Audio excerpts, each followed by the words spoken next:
The following video is sponsored by my Patreon and subscribe star. Those who sign up get not only access to the uncompressed speed paint of today's video, you also get to see this month's exclusive video where I talk about Boondocks. And I also get to say bad words in that video because YouTube's not going to suppress me. Oh boy. Anyway, on with the video.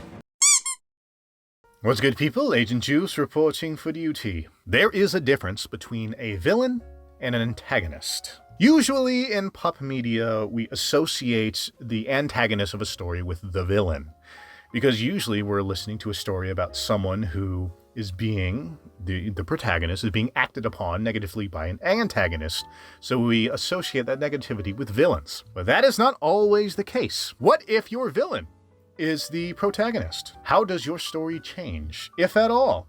Well, let us go ahead and buckle into our favorite evil layer. Let us go ahead and plot evil things.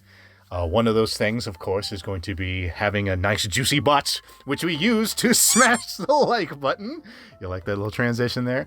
Let's go ahead and talk. So, the speed paints. This is another one of my tricksy little videos where I draw my OC Donut Steel Velicia from my cartoon SCHNEEEVIL, which of course you can see the little animatic I made for it in the link down below. Haha. This time she is cosplaying the buttwitch from 12 Forever. Why cosplay the buttwitch? Well, first of all, the buttwitch is the villain of 12 Forever, and this video is about villains, and particularly how they can change based on being antagonist or protagonist. Second of all, because it's a nice big juicy butt, and I know that such things draw attention. I'm no fool. You know, sometimes you need to draw a little cheesecake to catch the eyes because I'm a filthy opportunist. And of course, because it makes a great pic, you know. I just wanted to do it.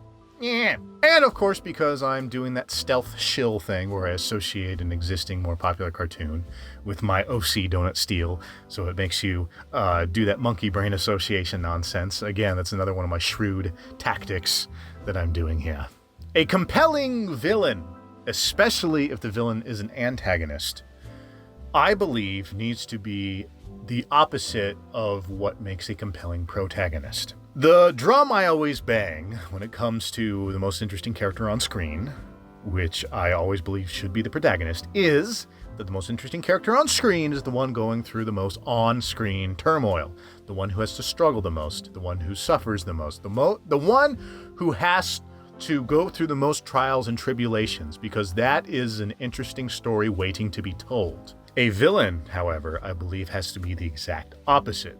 A villain, an antagonist, I should say, not villain, an antagonist, I believe, needs to be as inhuman and unrelatable as possible in regards to the protagonist. Now, you can have an antagonist that's very human, but as far as the struggle, they should be a force of nature. They should be seemingly insurmountable in relation to the protagonist. This is not to say that a villain always has to be perfect and flawless and like a Mary Sue or anything like that, but they have to be in such a position that they have such a decisive advantage and level of power over the protagonist that the struggle that they have makes you sit on the edge of your seat, makes you bite your nails, thinking, is the protagonist going to make it? Are they going to be able to defeat the antagonist? Ooh, that antagonist looks really strong and really tough and seemingly invincible. And interestingly enough, a character I believe fits that bill quite nicely is the buttwitch. The thing you need to know about the buttwitch is that she is a great antagonist compared to the protagonist of Reggie.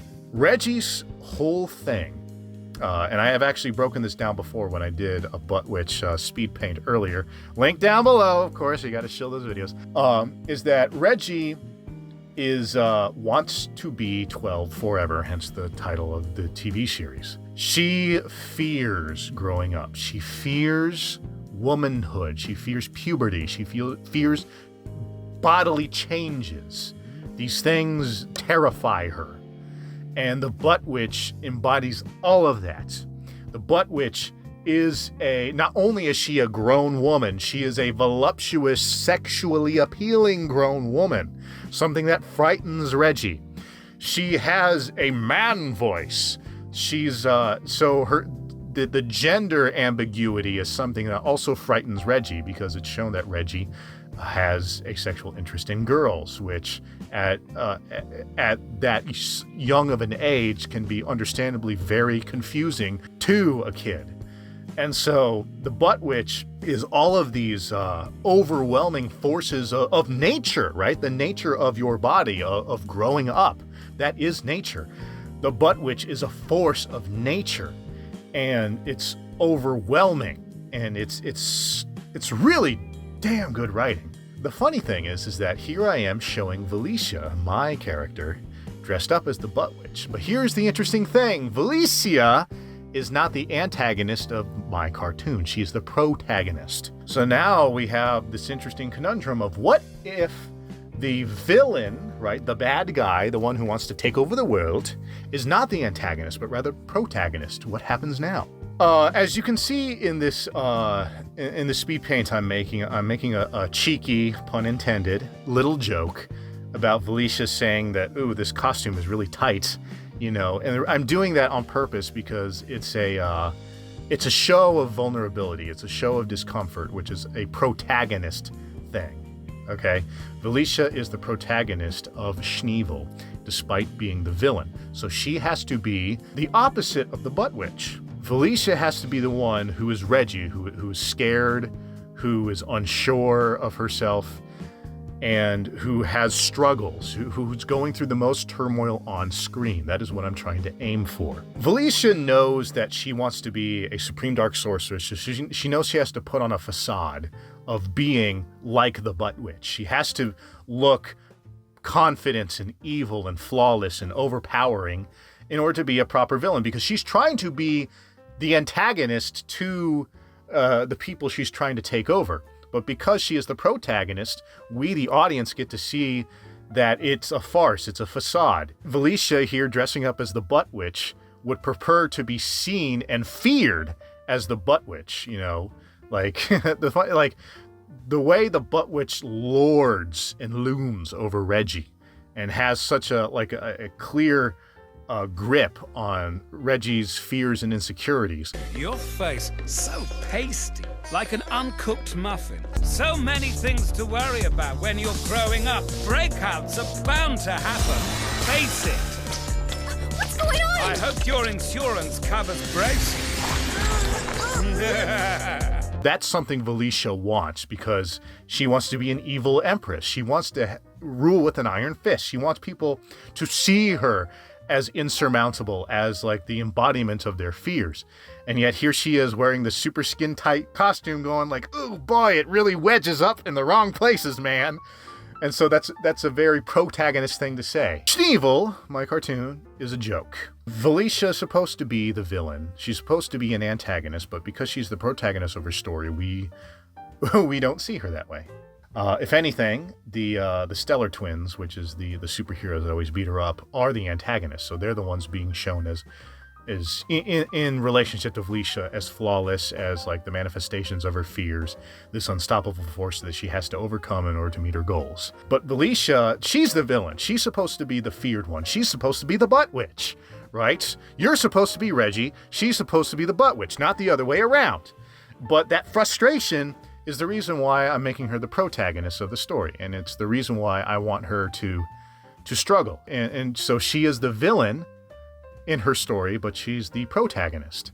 So there is a difference between a villain and an antagonist. Anyway, that's enough psychoanalyzing my OC's donut steal for today. I'll go ahead and wrap it up. So you people know what to do. If you like what you see and want to see more, go ahead and tickle them buttons, like the video, subscribe to the channel so you can see more. Comment and share, because I want to hear what you have to say. And I definitely want you to share this goodness far and wide. If you're watching this on minds.com, it's as easy as hitting that remind button. If you're on YouTube, you got to do a little more work. You know, send it out to the people at large. But I believe in you. And of course, if you wish to support the channel monetarily, go ahead and hit up either Patreon or Subscribe Star. It just depends on which site you feel more comfortable using.